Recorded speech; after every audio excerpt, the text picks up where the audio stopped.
Welcome back to ફરીવાર સ્વાગત છે ભાસ્કર એજ્યુકેશનના પ્લેટફોર્મ પર। મિત્રો તો હાલ આપણે અહીં ચર્ચા કરવાના છીએ કે ટાઇફોઇડ રોગ વિશે। તો ચાલો શરૂઆત કરીએ ટાઇફોઇડ રોગ વિશે। તો પ્રથમ અહીં આપણે તમે જોઈ શકો છો કે રોગ આપેલો છે, એનું નામ છે ટાઇફોઇડ। ટાઇફોઇડનો રોગકારક વિશે જો મિત્રો વાત કરવા જઈએ તો ટાઇફોઇડનો રોગકારક આવશે સાલ્મોનેલા ટાઇફી। પરીક્ષામાં ઘણી વખત પૂછાય છે અને અવારનવાર કેટલી બધી વખત પૂછાઈ ચૂકેલો પ્રશ્ન છે કે ટાઇફોઇડ રોગ જે છે એ શેનાથી ફેલાય છે। તો ટાઇફોઇડ રોગ આવશે એ આપણને સાલ્મોનેલા ટાઇફી નામના બેક્ટેરિયાથી ફેલાય છે। ત્યારબાદ અહીંયા આગળ જોવા જઈએ તો કે રોગનું અન્ય નામ શું છે, આ પણ પ્રશ્ન ઘણી બધી વખત રિપીટ થયેલો છે, એટલે યાદ રાખી લેજો કે રોગનું અન્ય નામ જો આપણને પૂછવામાં આવે તો એ આવશે મુદ્દતીયો તાવ।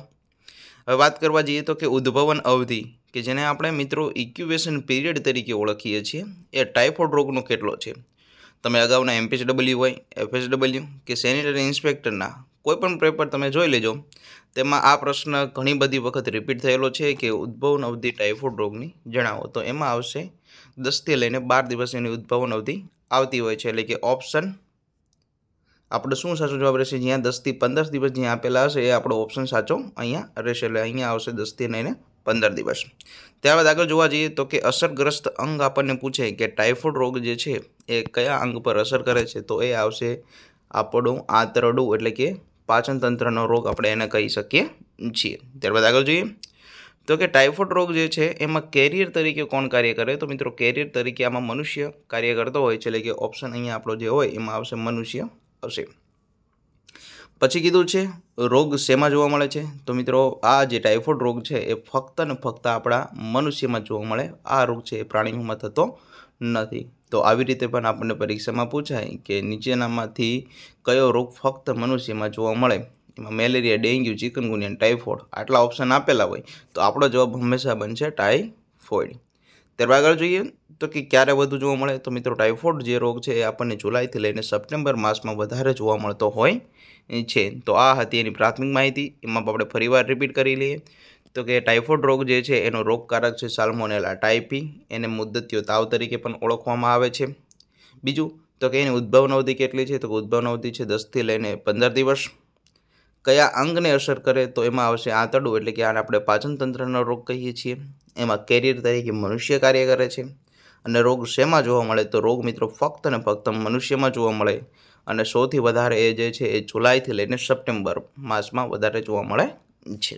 ત્યારબાદ આગળ આપણે એની હવે બેક્ટેરિયા વિશે વાત કરી લઈએ તો કે ટાઇફોઇડ રોગ જે છે એ કેના દ્વારા ફેલાય, પહેલાં તો આપણને એ પણ પ્રશ્ન પૂછે તો આપણે સમજી લેવાનું આવશે, આપણો ટાઇફોઇડ જવાબ આવશે।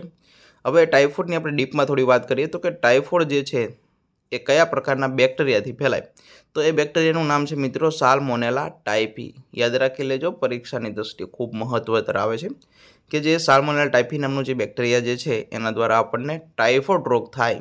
અને આ સાલ્મોનેલા ટાઇફી જે છે એ 3 પ્રકારના એન્ટીજન ધરાવે, તો કે ક્યાં O, H અને VI યાદ રાખી લેજો। સાલ્મોનેલા ટાઇફી જે બેક્ટેરિયા જે છે એ 3 પ્રકારના એન્ટીજન ધરાવે, એ છે O, H અને VI।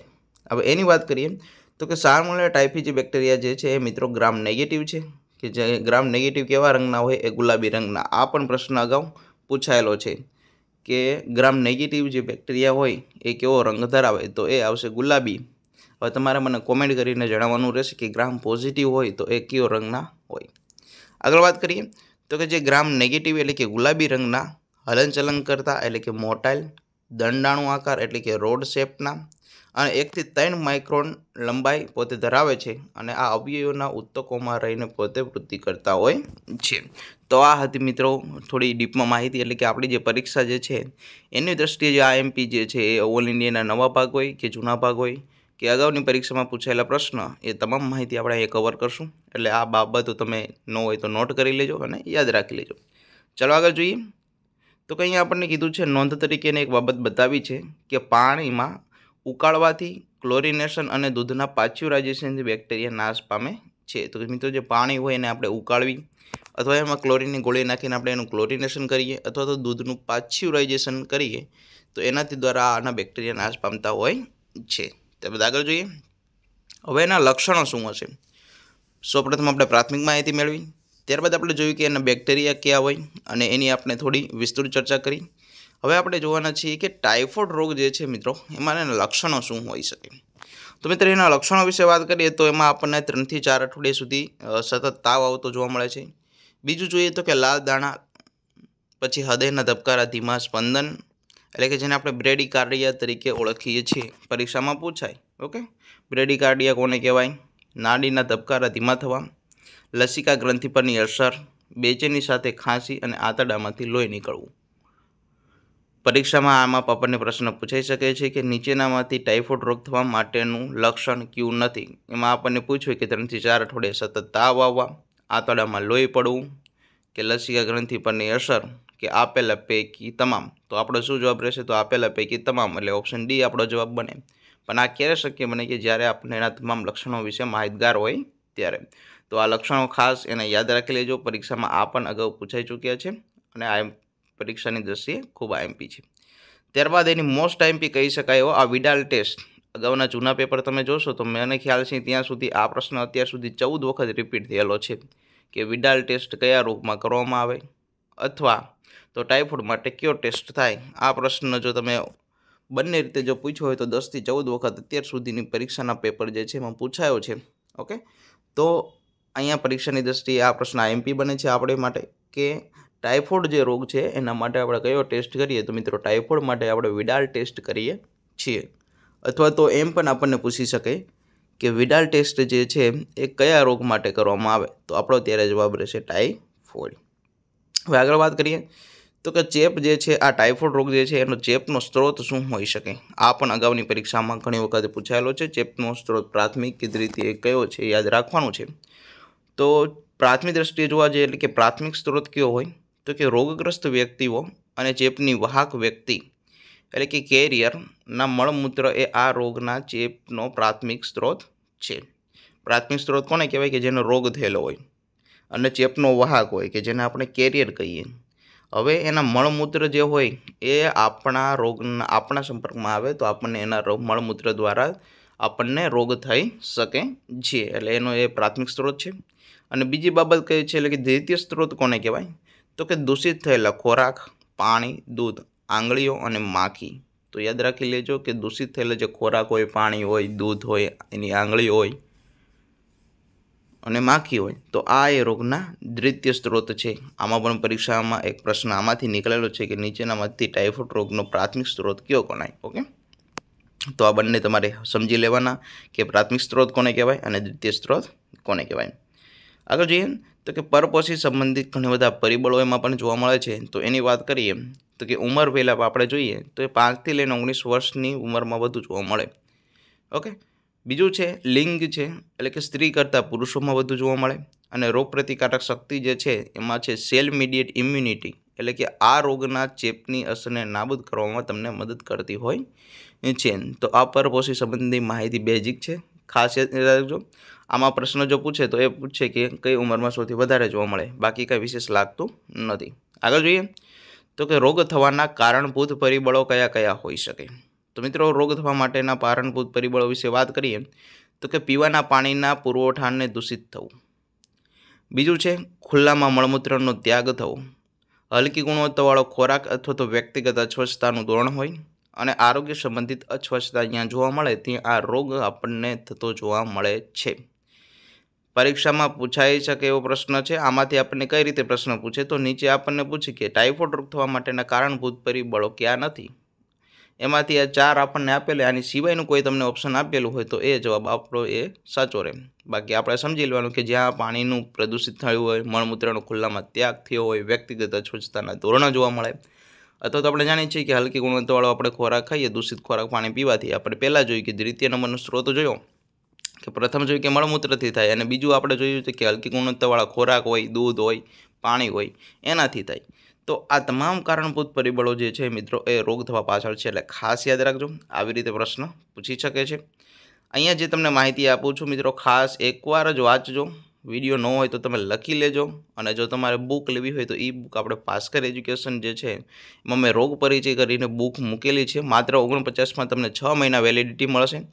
એમાં તમામ રોગ તમારા કવર થઈ જશે. માત્ર ફેર એટલો રહેશે કે આપણે એ જાત લખાણ એટલે કે હેન્ડ રાઇટિંગવાળી બુક હશે, પણ માહિતી જે છે મિત્રો તમામ 100% અંદર કવર કરેલી હશે. તો જેમને એ બુક લેવી હોય તે ભાસ્કર એપ્લિકેશનમાં તમને મળી જશે. ચાલો આગળ જોઈએ રોગ ફેલાવવાની રીત, અહીંયા રોગ નહીં આવે પણ અહીંયા આવશે રોગ. શું આવશે? અહીંયા આવશે રોગ.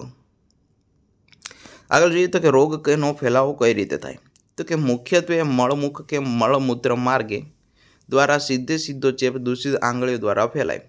બીજું છે આડકતરી રીતે કઈ રીતે ફેલાય, તો કે દૂષિત પાણી, દૂધ, ખોરાક કે માખી દ્વારા. ઓકે, તો આ બંને રીત જે છે એ મિત્રો રોગ ફેલાવવા માટેની છે, તે જોઈ લેજો. ત્યારબાદ આગળ જોઈએ તો કે એની સારવારમાં કઈ દવાનો ઉપયોગ થાય. તો પ્રથમ આપણે વાત કરવા જઈએ તો એમાં ક્લોરોક્વિન એટલે કે ઓફ્લોક્સિન અથવા તો સિફોપ્રેફ્લેક્સિન 15 mg બોડીના વજન દીઠ તમારે 5 થી 7 દિવસ આપવાની થશે. બીજું છે ગંભીર કેસોમાં ઇન્જેક્શન હાઇડ્રોકોર્ટિસોન એટલે કે 100 mg દરરોજ 3 થી 4 દિવસ આપવું. અને અન્ય દવાઓની વાત કરીએ તો કે સેપ્ટ્રાન, એમ્પિસિલિન, સેફેલોસ્પિરિન, ક્લોરોએમ્ફેનિકોલ જેવી દવાઓનો અંદર આપી શકો છો. આપણી પરીક્ષામાં ખાસ કરીને દવાઓ પૂછે છે, પણ એમાં ટાઇફોઇડ મોટાભાગે નથી પૂછતું, એમાં લેપ્રસીની દવા પૂછે, ટીબી રોગની અંદર દવા પૂછે, પછી કૃમિનાશક માટે કઈ દવા વપરાય એ અંદર પૂછે, ખસ કે ખુજલી થઈ હોય તો એના માટે કયા પ્રકારનો પાવડર વપરાય, આ પ્રશ્ન અગાઉની પરીક્ષામાં પૂછાયેલા છે. પછી હૃદયની બીમારી હોય તો એમાં કઈ દવા આવે, ઓકે, હાઇપર બ્લડ પ્રેશર હોય તો એમાં કઈ દવા વપરાય. તો આવા પ્રશ્નો મોટાભાગે અંદર પૂછતા હોય છે. તેમ છતાં પણ દરેક રોગ વિશે વાંચવું, એ દવાઓ યાદ રાખવી આપણા માટે જરૂરી છે. તો આ બેઝિક દવાઓની માહિતી ખાસ એક યાદ રાખી લેજો. અને જો તમે એક રાખજો કે ગંભીર કેસો જોવા મળે તો એમાં કયું ઇન્જેક્શન અપાય, એમ જો આપણને પૂછે તો એમાં આવશે હાઇડ્રોકોર્ટિસોનનું 100 મિલીગ્રામનું ઇન્જેક્શન mg. ઓકે, એ અંદર ઇન્જેક્શન આપતા હોય છે. તો કે આગળ જોઈએ અટકાયત અને નિયંત્રણ. આ પણ પ્રશ્ન અગાઉ પૂછાઈ ચૂક્યો છે કે ટાઇફોઇડ રોગ છે અને અટકાયત અને નિયંત્રણ પગલાં કયા છે. તો પ્રથમ વખત આપણે જોવા જઈએ તો સંકરિત ચેપ પર નિયંત્રણ, કે જ્યાં ચેપ થયેલો છે તેના પર આપણે નિયંત્રણ રાખવી. જેમ કે જ્યાં રોગમાં ટાઇફોઇડનો રોગચાળો ફાટી નીકળ્યો હોય તો તેના સંબંધિત આપણે પગલાં લઈ અને એને નિયંત્રિત કરીએ. બીજું કીધું છે આપણે સ્વચ્છતાનું નિયંત્રણ કરીએ. સ્વચ્છતાનું નિયંત્રણ કઈ રીતે થાય, તો કે મળમૂત્રનો આપણે ખુલ્લામાં ત્યાગ ન કરીએ. ઓકે, પછી આપણે બંને ત્યાં સુધી શક્ય હોય ત્યાં સુધી સ્વચ્છતા, આજુબાજુમાં સ્વચ્છતા રાખવી, જેથી કરીને પાણી જે પ્રદૂષિત ન થાય અને ખોરાક પ્રદૂષિત ન થાય, જેથી કરીને ટાઇફોઇડ ન ફેલાય. અને ત્રીજી વાત કરીએ તો કે રસીકરણ. ઓકે, ટાઇફોઇડ TY21 હમણાં આગળ આપણે આવશે, જીવંત રસી જેને આપણે કહીએ લાઈવ એટ્યુનેટેડ વેક્સિન. ઓકે, એ રસીકરણ દ્વારા પણ આપણે એની અટકાયત કરી શકીએ છીએ. અટકાયતના 3 પગલાં છે: સંગ્રહિત ચેપ પર નિયંત્રણ, સ્વચ્છતા પર નિયંત્રણ અને રસીકરણ. હવે આગળ એની રસીકરણ અને અંતિમ ટોપિક પર આપણે આગળ જોઈએ. હવે રસીકરણ, ટાઇફોઇડની રસીકરણ કઈ રીતે હોય, તો એમાં 2 પ્રકારની રસી જોવા મળે છે. એક આપણને જીવંત રસી જોવા મળે અને મૃત રસી જોવા મળે. હવે મૃત રસી કેટલી છે, તો કે 3 પ્રકારની આવે. એમાં આવશે મોનોવેલેન્ટ એન્ટીટાઇફોઇડ રસી, બાયોવેલેન્ટ એન્ટીટાઇફોઇડ રસી અને ટેબ રસી. આ પણ પરીક્ષામાં આમાંથી પ્રશ્ન પૂછાઈ ચૂક્યો છે. ઓકે, આના પછી હું જ્યારે વિડીયો ટાઇફોઇડનો મૂકીશ MCQનો, તેમાં હું તમને કહીશ કે કઈ પરીક્ષામાં ક્યારે કયો પ્રશ્ન પૂછાયો. તો ત્યારે ખાલ પૂરતું આપણે યાદ રાખી લો કે એની મૃત રસીઓમાં કઈ રસી આવે. તો એમાં આવશે ટેબ, મોનોવેલેન્ટ એન્ટીટાઇફોઇડ રસી અને બાયોવેલેન્ટ એન્ટીટાઇફોઇડ રસી. હવે એ કઈ રીતે અને કેટલા ડોઝમાં આપવાની હોય એની વિશે વાત કરવા જઈએ તો એ જે છે મિત્રો મૃત રસી છે 0.5 ml. ઓકે, આપણે જેમ રાષ્ટ્રીય રસીકરણ પત્રકમાં જેવી રીતે રસી આપતા હોય. ઓકે, જે મિત્રો એ રસીકરણ ચેપ્ટર ન કર્યું હોય તે કરી લેજો. પરીક્ષાની દ્રષ્ટિએ ખૂબ MP છે. અત્યાર સુધીના કોઈ પણ પેપર હોય તેમાં રોગના પ્રશ્નો ઓછામાં ઓછા 12 થી 14 ઓછામાં ઓછા, અને વેક્સિનેશનમાંથી ઓછામાં ઓછા 5 થી 7 પ્રશ્નો, માતા અને બાળ સ્વાસ્થ્યમાંથી ઓછામાં ઓછા 4 થી 5 પ્રશ્ન. જો આટલું તમે કવર કરી લેશો તો 50માંથી મિનિમમ 25 થી 30 પ્રશ્ન તો આના જ હોય છે. તો આવા જે અગત્યના ચેપ્ટર હોય, પછી આરોગ્યની યોજનાઓ હોય, એના કાર્યક્રમો હોય, આ મોટા ભાગે મોસ્ટ ઓફ આપણને પૂછે છે. એટલે આ ખાસ તમારે માહિતી કરી લેજો. ચાલો મૂળ માહિતી પર પરત આવીએ. તો કે આ જે મૃત રસીઓ જે છે એ કેટલી ડોઝમાં અપાય, તો કે 0.5 ml. અંતર કેટલું રાખવાનું છે, તો કે 4 થી 5 અઠવાડિયાના અંતરે તમારે એ 2 ડોઝ આપવાના થશે. વાત રહી તો એને આપણે ક્યાં આપવી, એટલે કે ત્વચાની નીચે, જેને આપણે સબક્યુટેનિયસ તરીકે ઓળખીએ છીએ, તેમાં એ તમારે આપવાની થતી હોય છે. અને કેટલા વર્ષે અપાય, તો કે દર 3 વર્ષે ફરી અંદર આપવાની થતી હોય છે. અને આ ટોપિકનો અંતિમ જે ટોપિક જે છે કે જીવંત રસી કઈ છે, તો કે TY21A એટલે કે ઓરલ રસી, એટલે કે મોં દ્વારા જેને પીવડાવી એને ઓરલ રસી કહીએ. અને ટાઇફોઇડ રોગ જે છે મિત્રો એની જીવંત રસી, કે જેને આપણે લાઈવ એટ્યુનેટેડ વેક્સિન કહીએ છીએ, એ છે TY21A. આ પ્રશ્ન પરીક્ષામાં પૂછાઈ ચૂક્યો છે કે ટાઇફોઇડની જીવંત રસીનું ઉદાહરણ કયું છે. એમાં DP આપી હોય, પેન્ટાવેલેન્ટ આપી હોય, રોટા આપી હોય ને TY21A આપી હોય. તો આપણો અંદર જવાબ શું રહેશે? તો આપણો જવાબ રહેશે TY21A એ ટાઇફોઇડની જીવંત રસી છે. તો મિત્રો આ હતી સંપૂર્ણ માહિતી ટાઇફોઇડ રોગ વિશે. ઓકે, 1-2 દિવસમાં આની PDF હું ટેલિગ્રામ ચેનલમાં આપણી મૂકીશ. ન જોડાય તો જોડાઈ જજો. અને જો તમને અમારી માહિતી ગમતી હોય તો લાઇક, શેર, સબસ્ક્રાઇબ જરૂર કરજો. Thank you very much.